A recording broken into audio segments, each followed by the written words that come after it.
Uni on elintärkeä sekä fyysiselle että psyykkiselle terveydelle.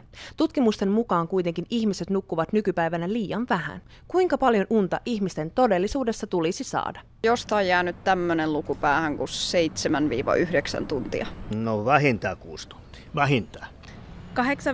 8-9 tuntia. Naiset tarvii vähän enemmän kuin miehet. Mikä on sinulle liian vähän unta? No 6 on jo liian vähän. No mulle on vielä vähän. No mä saan 4-5 tuntia joka yö vaan nukuttua. Sitä on jatkunut niin kauan, kun mä oon postissa ollut hommissa. En tiedä mikä se auttaisi. On sen unilääkkeitä ja kaikki. Ei ollut niistäkään hirveästi apua. Miten liian vähäinen uni vaikuttaa sinuun?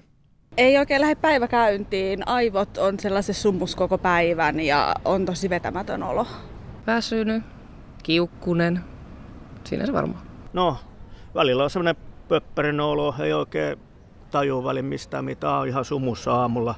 Menee pari tuntia, että herää koko päivän niin sanotusti. Ja sitä on jatkunut vuosia. Mä ehkä kuulun siihen ryhmään, mikä kärsii siitä unettomuudesta. Onko mulla jonkunlainen sairaus sitten?